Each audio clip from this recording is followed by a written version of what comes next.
Hey gents, and welcome to another episode of Marvel Future Revolution. Today we're going to get into some really probably quick content that kind of explains Most Wanted. It kind of segues also into Dark Zone, but we're just going to stick to Most Wanted for now, and I'll kind of explain the mechanics. Basically, every day you're going to have the choice of fighting three different field bosses in the PvE environment world. And Rocket Raccoon is gonna basically be the person that like kind of greets you. It's the same kind of message every day. It's kind of cute though. I kind of like it, dig it, especially because you get to kind of see Rocket every day. So for instance, today I got Sleep Blade, Vester the Avalanche Bringer, and Zerstorer. You're never gonna get any kind of field bosses that are like named bosses. Those are typically different classes, and I'm gonna get into that and show you what I mean by that. Basically, upon completing each of these bosses, you're going to get 500 squad rank bones, 400 and 400.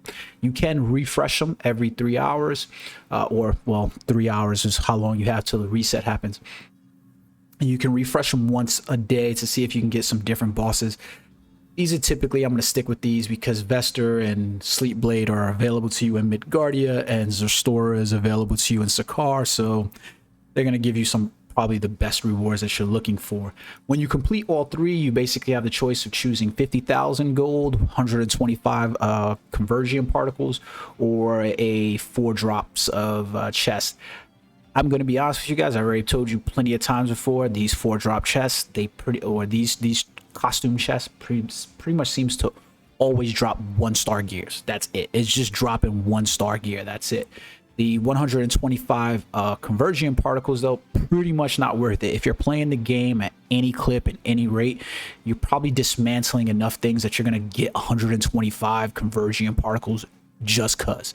So I wouldn't do it. So I'd basically choose between the 50,000 gold and the costumes. It's going to basically be dependent upon what you're going for. I mean, if you have no reason to hunt for the costumes because you've got that perfect costume that you need, then I would probably go for the crystal. The conversion particles is probably the last thing that I would get, and I'll show you what I mean by that. In my inventory, I'm working on 5,000 of those. So 125 really ain't gonna cut it, and that's just from me dismantling these battle badges. So I'll dismantle all the way up to 4. I'm only keeping 5-star and 6-star badges, and let's just get rid of them. I don't even know how many I completed, but there's 33 of them right there and 2,100 gold. So pick and choose your poison there, whether you want these or not. But let's take a look at the Most Wanted missions. Surely enough, we'll probably be able to jump into Dark Zone. But so inside the Most Wanted, we're basically gonna jump in and we're gonna go operations, Most Wanted. It'll take us back to Rocket Raccoon only if we're here, but then we'll be able to see this location, and we're gonna hunt down Zerstorer in this area. So you can see it says today's target, and you can see the list of other targets there. You see Zerstorer, Arnim Zola, Gamma Shell Gaga, the Screaming Spider. Zerstorer, the Gamma Shell Gaga, and Gaga, whatever, and the Screaming Spider are just kind of normal bosses in the area. Arnim Zola is a prime boss, so you have to defeat enough of the lower level bosses in order to get Zola to spawn. That should give you an idea. Now you get rewards for fighting these characters or fighting these missions as well, meaning, you know, once a day you're allowed to get, or twice a day you're allowed to get rewards, which are typically comic cards for fighting okay, cool, he's already there. So look, he just showed up right there. Once a day you're going to be able to get the rewards for fighting the prime targets. That's what the named villains are, like Kingpin and Zola and Ultron and Ares and Maestro. Those guys that pop up are prime targets. Your damage is basically scaled with those characters, so the more damage you do, the better you're off, and you'll be able to collect better rewards basically for it. Typically just boxes. So you can see pulling up over here, there's some people already engaging Zerstorer. We're going to target in and we'll get on him. So these bosses are fairly simple. They follow their normal attack patterns that you would have from the story. All of these characters kind of make an appearance in the story and you fight them. Really not that hard for these field bosses. Yeah, totally not that difficult. But there we go. Restores defeated, and you can see that we get a target capture rank. There's going to be a daily reward count that you can fight 7 of these characters, and you'll pretty much end up with either 1 or 2 star comic cards. Comic cards are really good to be getting because you can upgrade these comic cards. They don't seem to cost as much, and they're going to help you build your comic book inventory to, you know, 5-star, 6-star, some of these comic cards. So basically what you're doing inside that area is you're going to find and you're going to look for more of those. So for instance, I've got another most wanted character inside here. Let's claim the rewards for this one. Let's go hunt down Vester the Avalanche Bringer. Let's see if he pulls up. So I'm gonna give you some tips on this too. Every 45 seconds to a minute you're allowed to switch servers. So if you're sitting on a server and the boss that you're looking for, your most wanted target, doesn't appear, it's okay to switch over. So like for instance, we pop up inside this area. Oh, look at that, Laufey, a prime target is about to appear. So we want to head and beat feet over there. If you have the gateway missions, then you can use these, the gateways, and then you use tickets to kind of teleport. This is perfect. Awesome. I'm really happy that this happened, because now we can come over here, we can fight the Frost Beast. He's sitting over there. That's Vester. He's getting on this action. Oh no, that's not him. That's just normal Frost Beast. Alright, so let's come over here. And where's Laufey? Oh shit, I teleported the wrong place. We're gonna go back. Laufey's not up there. I was targeting Vester, the Avalanche Bringer. I don't really care about Vester as much as I care about Laufey, and you'll see why. So let's teleport our happy butts back over here. Some gateway tickets aren't cheap either, by the way. So let's go back on the map, and we should be able to sing this and choose Laufey. He's gonna be over here. Let's go over. So we'll make our way over here to Laufey. Looks like there's gonna be people already over here. That's cool. So we see a lot of people waiting for Laufey to spawn. This is cool. So basically, while you're over inside the area and you're waiting for, I don't know why my man hasn't spawned yet. It usually only takes a minute for him to spawn.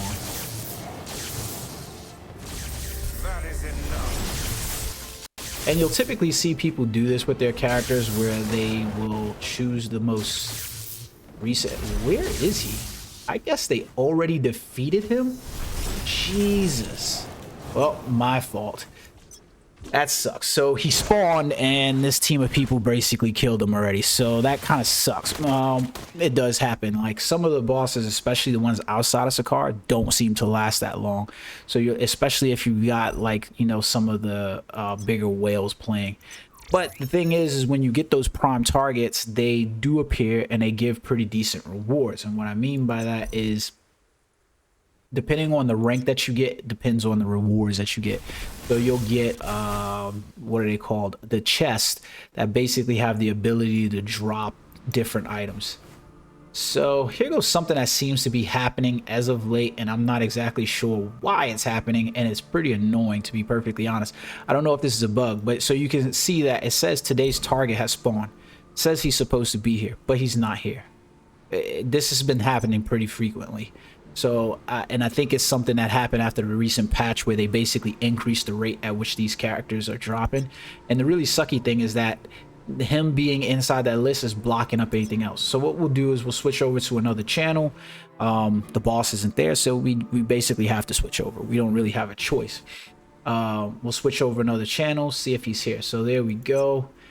Target for Sleep Blade is here, so we can go fight Sleep Blade. He's one of our second targets. And we'll make our way over to him.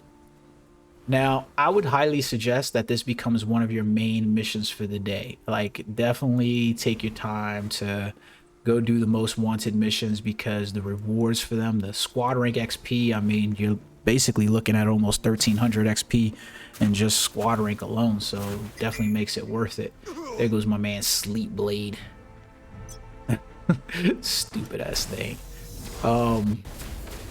If you run into these bosses and you don't have you don't have anybody in here, they're fairly simple to beat if you're above power level for the area. The really sucky part is that in the recent patch that they did, they made it more expensive to revive in areas. So to revive inside like Sakaar, for instance, it costs 25,000 gold. That's a lot of gold if you look at the game. So, and it looks like they did it specifically to harm. It's curtailing players, put it that way. I don't really like the patch that they recently did, mostly because the patch kind of penalizes players a lot. Like having to pay, so you have to pay more now for your pots. So like I can do this without even looking at here. So like your pots have increased, so it costs 30,000 now for a pool of pots than it did before. And on top of that, it's going to cost you about probably like a quarter more in order to do revives inside of an area, which also sucks, because the amount of gold gain that you would have is just really mitigated if you die in an area. So like I might be farming an area, for instance, and if I die, I got to pay that 25,000 to respawn.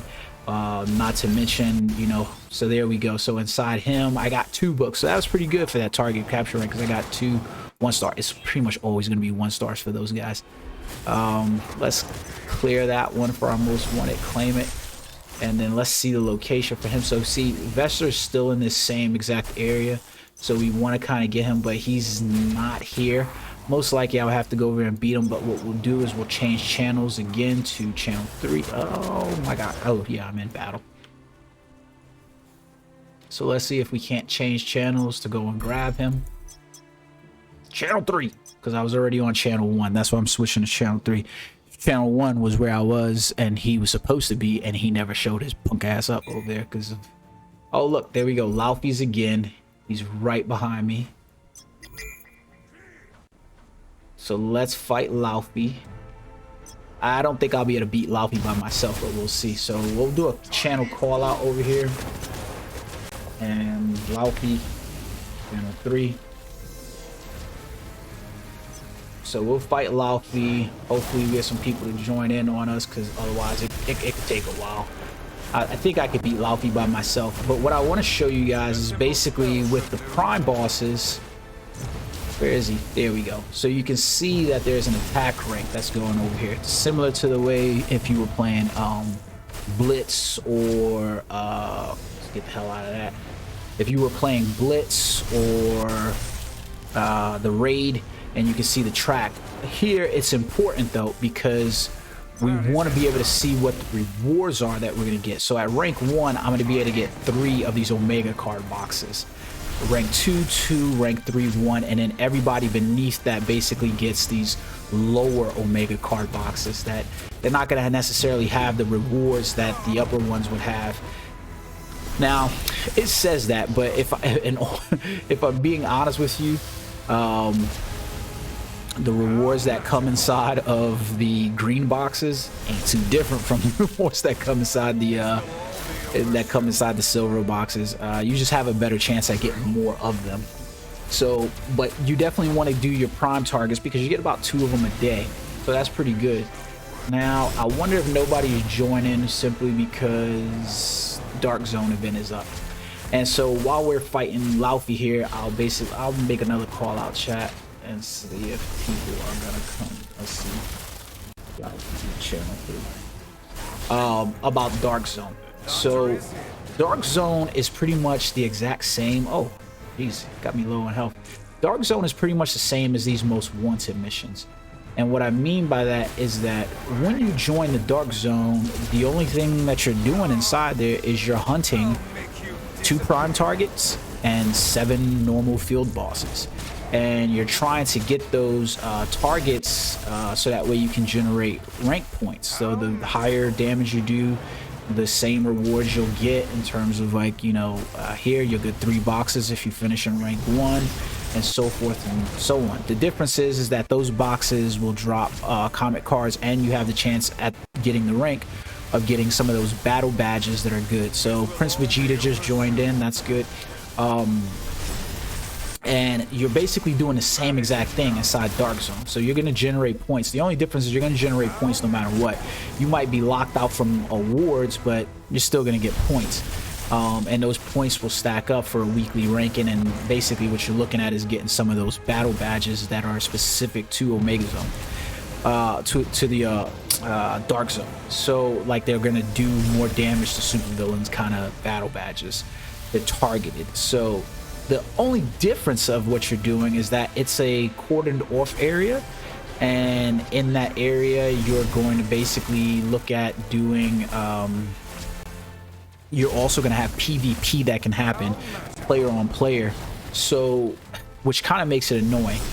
So and what I mean by that is that, you know, there's not very much of a reason to do player on player there, because they've lowered the rewards you get from doing player on player.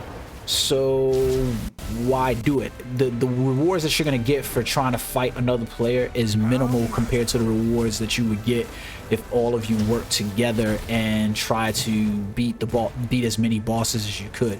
So I still don't quite understand why people do it. You can choose whether you're gonna, you know, be targeted for. You can target players, you can target villains, or you can do a mix of both, which is, you know, it's cool, but I don't really see a reason to do Omega, to do Dark Zone in that regard.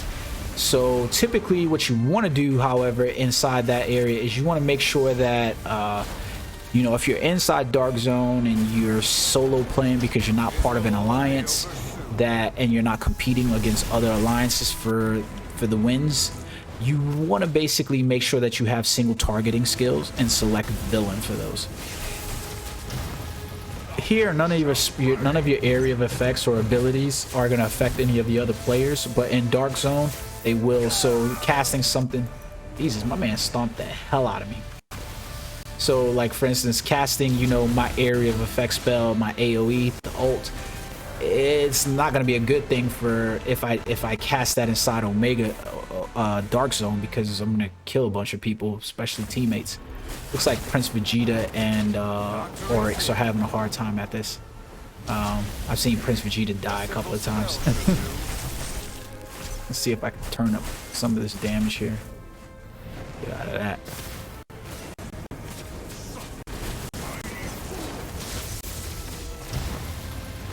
Wow. So a lot of people, what they... Jesus, he is stomping the shit out of me. He might kill me. So typically what a lot of people will do is they'll just leave their character sitting in an area, and I guess in a sense you're kind of just hoping that the character will fight off against prime targets and normal most wanted targets, because they're just kind of trolling the maps and grinding. Jesus, my man Prince Vegeta and Oryx are doing nothing. I'm gonna die. So you'll get to see right now, like the cost, 20,000 silver. These lands are unfamiliar. Oh no. Took too long to kill him. Jesus Christ, that pisses me off. But all right, so you get to see it. So that was pretty much a wasted attempt and $20,000 wasted gold, because the best I can get is 50,000 rewards. You do have a timer for how long those characters will hang around, so it kind of sucks that nobody came and joined but Oryx and Prince Vegeta, because they really weren't doing anything. Unfortunately, I hate to say that, but that's the fact of the matter. So yeah, you want to be doing those prime targets and those normal targets, because they do generate pretty good rewards for that stuff.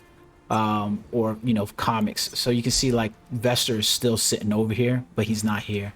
I don't understand this. Like, it's been something that's been happening from the patch. But so remember guys, when you log in on a daily, it's not something that's immediately thrown at your face, but it is a good way to generate rewards by looking for those most wanted targets, prime and non-prime targets.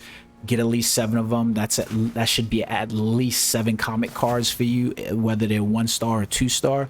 And if you're able to do some good damage output, you want to at least be looking at getting 2 prime targets and maybe getting another 4 or so comic cards. So yeah, think about that guys. Well, I hope you enjoyed the video. Until next time, peace.